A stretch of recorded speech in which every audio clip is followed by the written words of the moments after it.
Salam sehat sejahtera. Jumpa lagi di channel Mata Ketiga.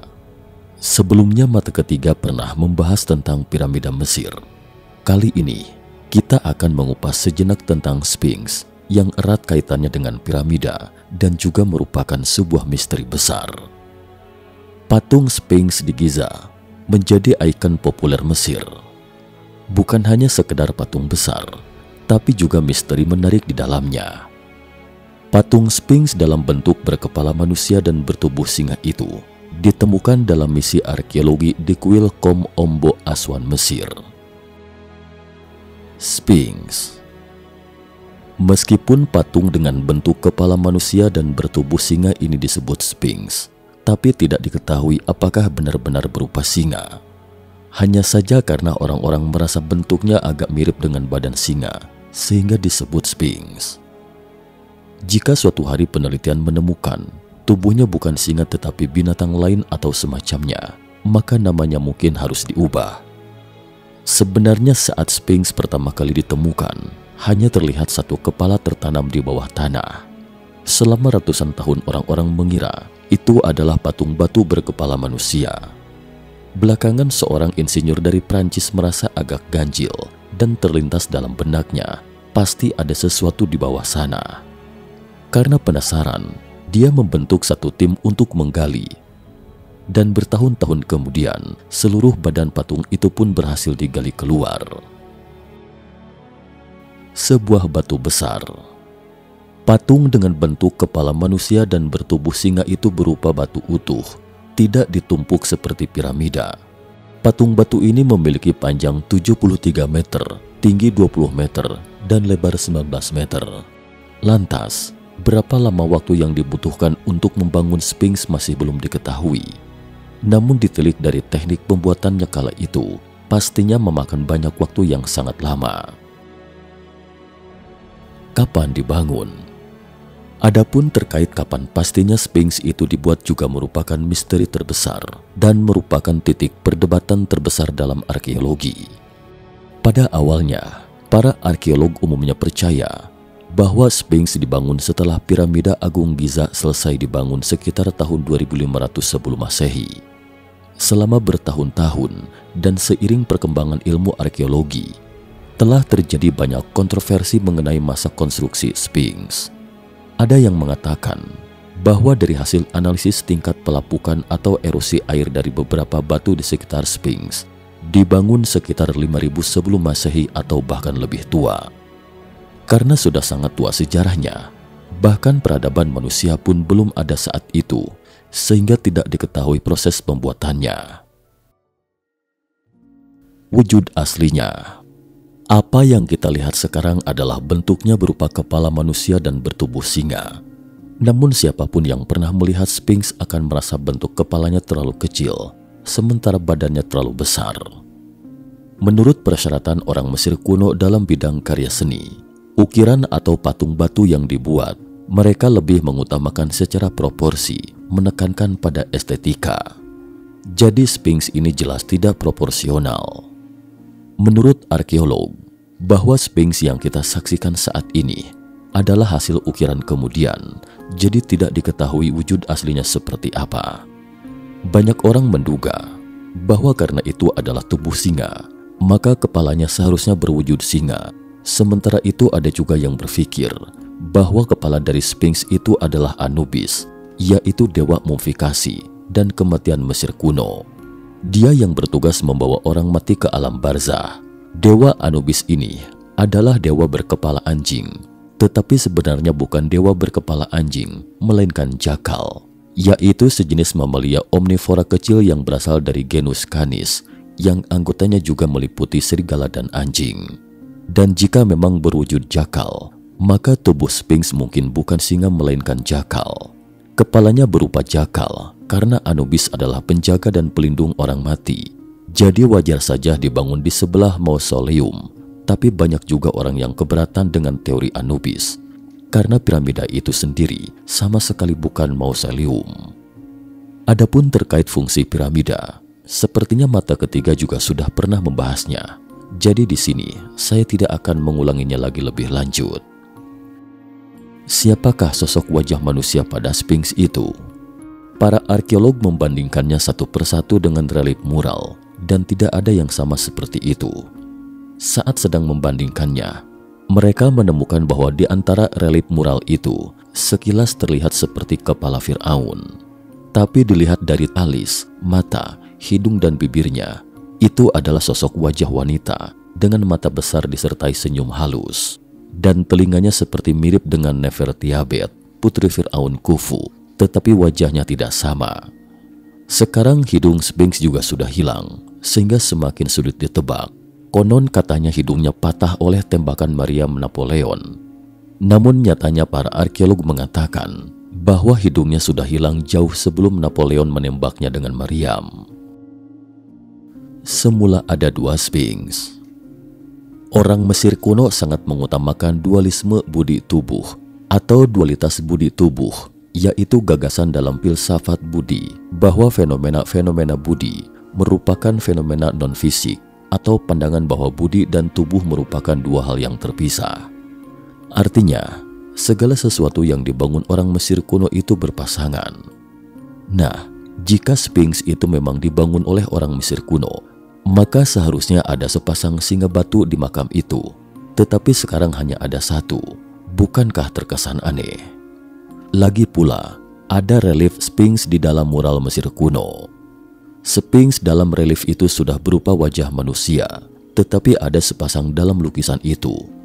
Sekarang Sphinx yang kita lihat itu mengarah ke timur dan satunya ke arah barat. Tidak seperti dua patung singa di depan gerbang pintu menghadap ke arah yang sama. Selain itu, ada prasasti di bagian dada Sphinx ini dan juga sepasang. Jadi, logikanya Sphinx ini seharusnya berpasangan. Daily Mail menerbitkan sebuah laporan yang mengatakan bahwa menurut pemerintah Mesir, mereka sepertinya telah menemukan Sphinx kedua. Ternyata Sphinx ini berada di kota lain yang lumayan jauh dari posisi Sphinx pertama. Awalnya mereka menelusurinya di sekitar piramida Khufu. Namun saat itu kebetulan kota itu akan mengaspal jalan dan mereka menemukan sebuah patung batu besar ketika sedang melakukan penggalian tanah. Tetapi hanya terlihat bagian belakangnya dan agak melengkung, sekilas terkesan seperti bagian bokong atau ekor singa. Jika yang digali ini juga merupakan Sphinx, maka pada dasarnya memang ada sepasang Sphinx. Ruang rahasia. Pada tahun 1987, ada seorang profesor bernama Sakuragi Yoshimura di Universitas Waseda, Jepang. Dia memimpin sebuah tim untuk memindai Sphinx dengan gelombang elektromagnetik dan menemukan dua rongga besar di bawah Sphinx seperti dua ruangan. Selanjutnya, Universitas Tokyo memindainya lagi dan memang menemukan hasil yang sama, yaitu ada sesuatu di bawah Sphinx. Orang-orang pun tampak sangat bersemangat dan seakan bergumam jika memang ada ruangan, pasti ada sesuatu di dalamnya. Lalu mereka meminta izin pada pemerintah Mesir untuk melakukan penggalian arkeologi, namun ditolak oleh pemerintah Mesir. Mengapa pemerintah Mesir tidak mengizinkan penggalian? Ada yang menduga sebenarnya ada faktor religius mengapa pemerintah Mesir tidak mengizinkan penggalian. Tercatat dalam literatur agama Mesir kuno bahwa ada dua batu yang dianugerahkan dewa terkubur di bawah kaki Sphinx, yaitu Urim dan Tumin, adalah dua batu bercahaya. Bendera nasional Israel berbentuk bintang heksagram atau bersegi 6. Ini sebenarnya merupakan dua segitiga yang ditumpuk menjadi satu. Kedua segitiga ini adalah Urim dan Tumin. Menurut sarjana agama, bahwa kedua batu ini sebenarnya adalah batu Zohar yang disebutkan dalam Perjanjian Lama. Zohar ini juga dikenal sebagai batu filsuf. Batu bertuah di film Harry Potter itu adalah batu filsuf. Menurut Perjanjian Lama, bahwa jika Zohar ini ditemukan, maka dunia akan menuju ke akhir zaman. Jadi, dari sudut pandang agama, penggalian batu bertuah di ruang rahasia di bawah Sphinx itu sama dengan tibanya akhir dunia. Jadi pemerintah Mesir tidak mengizinkan penggalian, tetapi apakah Urim dan Tumin itu adalah Zohar, yaitu batu filsuf, belum diketahui secara pasti.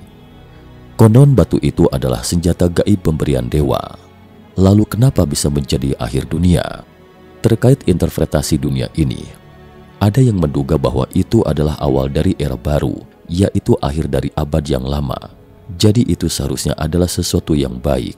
Tetapi kaum konservatif berpikir bahwa hal itu mungkin benar-benar hari tibanya akhir riwayat manusia, sehingga dilarang melakukan penggalian dengan alasan apapun.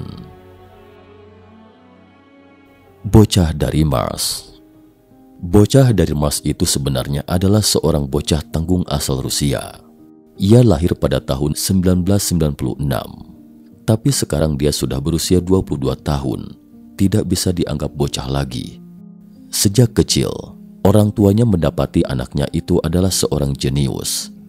Dia sudah bisa berbicara 4 bulan kemudian setelah lahir, sementara anak-anak normal lain pada umumnya baru mulai bisa berbicara di usia 1 atau 1,5 tahun. Remaja bernama Boriska Kiprianovich ini memang benar-benar jenius. Bocah Mars itu mulai bercerita tentang Mars dengan orang tuanya ketika berusia 2 tahun. Dia mengaku berasal dari planet Mars dan dilahirkan kembali di bumi untuk menyelamatkan umat manusia. Boriska Kiprianovich mengatakan dia tinggal di planet Mars sebelum dia memulai kehidupan barunya sebagai manusia di bumi. Pernyataan tersebut ia sampaikan dalam sebuah video yang sempat viral di tahun 2017 ketika ia masih berusia 11 tahun. Pada saat itu, Boriska memberikan peringatan kepada warga di bumi bahwa akan terjadi kepunahan dan konflik berkepanjangan. Saat itu, stasiun TV dan sejumlah ahli serta astronom berkunjung ke rumahnya untuk wawancara. Mereka menanyakan beberapa pertanyaan kepadanya. Dia mengatakan bahwa semula ada tingkat peradaban maju di planet Mars. Penduduk Mars tidak hanya memiliki wujud yang sama dengan penduduk bumi kita saat ini, tetapi tingginya juga kurang lebih sama. Menurutnya, peradaban terkuat di bumi saat itu adalah peradaban Lemuria. Tetapi tiba-tiba suatu hari tsunami dahsyat melanda bumi, membuat benua Lemuria seketika tenggelam ke bawah laut. Artinya, saat itu terjadi perang nuklir di planet Mars, sehingga semua lingkungan di Mars hancur dan orang-orang di Mars nyaris musnah. Mereka yang beruntung selamat, kemudian pindah ke bawah tanah untuk bertahan hidup. Menurut penuturan Boriska, satu hal yang tidak sama dengan penduduk bumi adalah mereka menghirup karbon dioksida. Menurut Boriska, yang menyebut dirinya anak indigo, banyak orang Mars yang abadi dan berhenti menua pada usia 35 tahun. Terkait ini, banyak orang berpikir itu konyol. Tidak hanya menurut Anda dia itu konyol, ibunya sendiri bahkan juga menganggapnya konyol. Jadi ibunya pun sempat bertanya kepadanya selama wawancara, "Bukankah kamu bilang orang Mars di kehidupan sebelumnya? Maka seharusnya kamu menghirup karbon dioksida, kan?" Ibu Boriska adalah seorang dokter. Boriska mengatakan bahwa raga fisiknya saat ini adalah fisik manusia bumi. Jadi dia menghirup oksigen, dan karena itu dia terus menjadi tua seiring meningkatnya usia. Ia mengatakan bahwa penyebab manusia di bumi menjadi tua karena manusia bumi menghirup oksigen sehingga teroksidasi. Ini tidak seperti pertanyaan yang bisa dijawab oleh seorang anak berusia 11 tahun dengan cerdas ketika itu.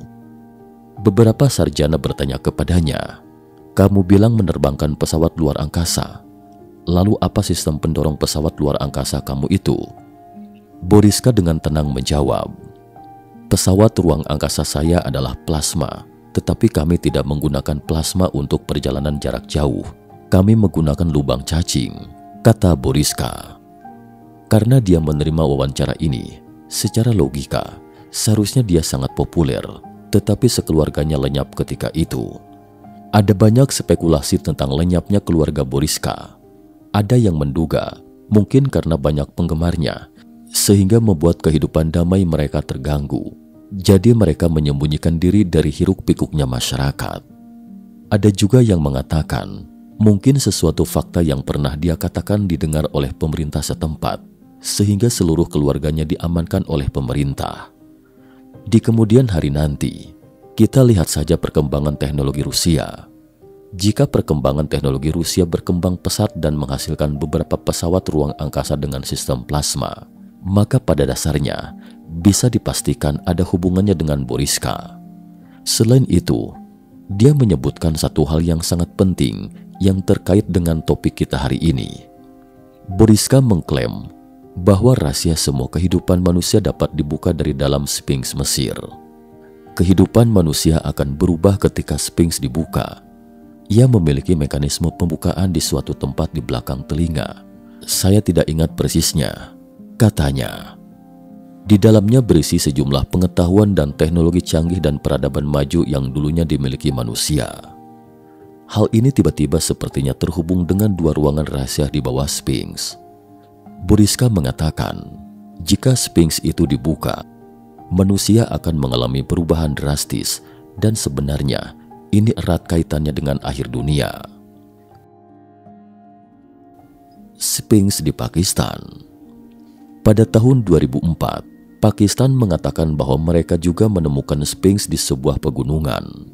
Sekilas memang terlihat seperti Sphinx, dan menurut saya pribadi memang terlihat seperti itu.